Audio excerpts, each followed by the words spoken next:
There she sits, majestic.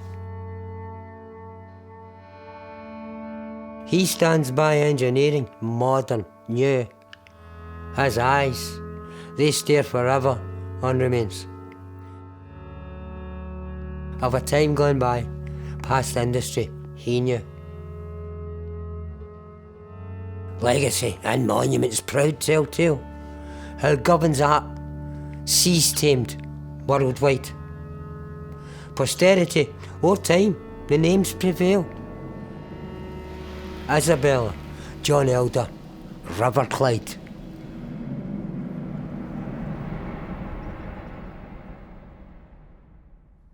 Robert, have you read that book? Have you read it yet? Now, if you're not going to read it, give it back, because after people who knew it need it.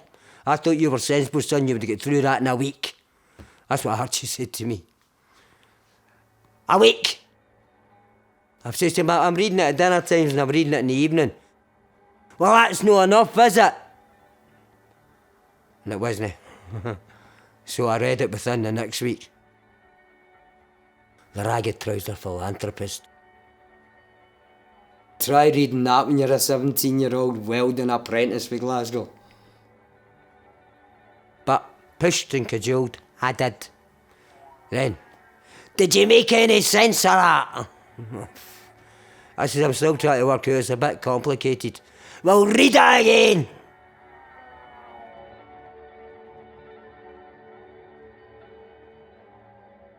And it merited being read again. And all of a sudden, I know what the book was about. And that was a flash moment way back then. Put the helmet down wondering and lifted it knowing.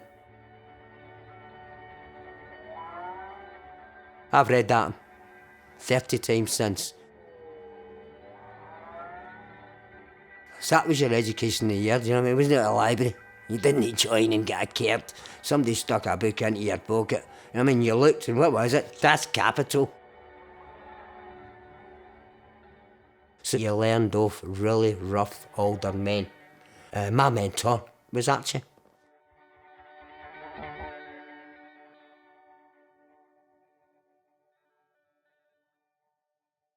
Archie was a big guy. Fag hanging out one side of his mouth and a monster. He swung 14-pound hammers about for fun. So you found a lot of the men were like bears in the yard. Big round, no musculature, all toned. Big guys, just great big humps about them. And Archie was one of them. Big voice, you know, Robert, what are you doing? Come out of there, you'll get killed. Pulling you out of places. But this man was never averse to putting his big monster arm round about you and saying, alright son. And that alright son was gentler than some I love you that I've had of people. The ability to do damage and the willingness not. He taught me the industry of life. The job of working on yourself.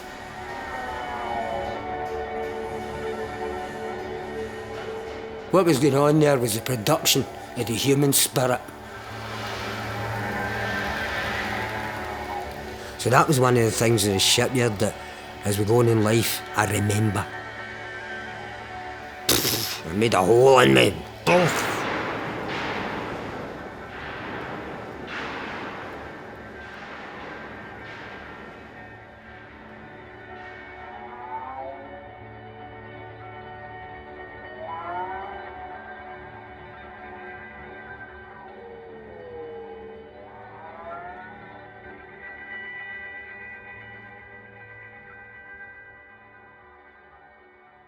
But now, when I'm writing, that comes back to me.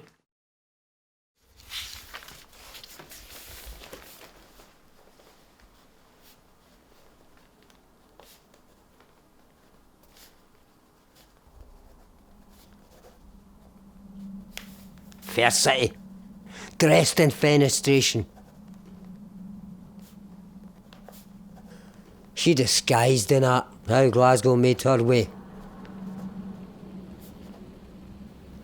Noble benefactors, merchant fathers, aye, trading rich in blood and human bone.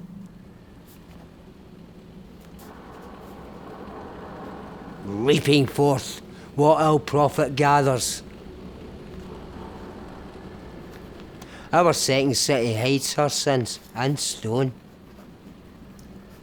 And the hearts and minds of those who stole the spoils be clearly seen in all our fine gargoyles.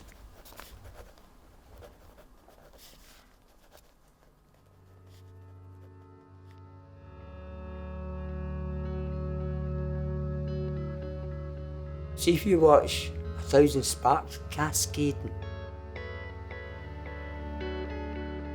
They're all wee thoughts, or wee possibilities, or wee ideas.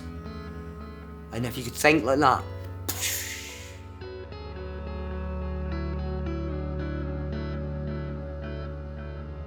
I learned how to write under a welding helmet. Didn't you know at the time? Now it's as clear as day.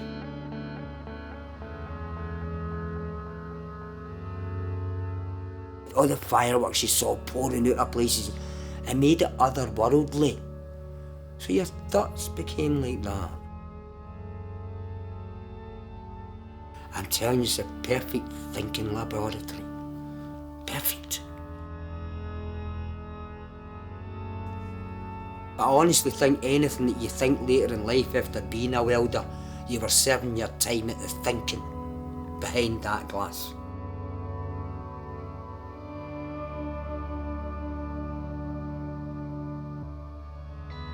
You're looking into darkness, and a matter of fact, in the reflecting glass, all you can see is your own eyes.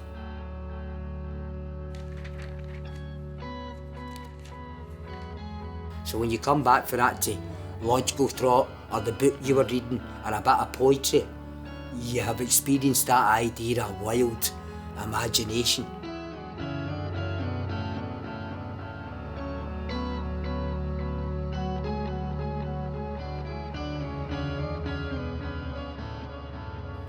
But the helmet's off now, and I look at myself a different way. This life's to be looked at. And this is the wonderful thing about both these trades. They're both done solitary and in silence.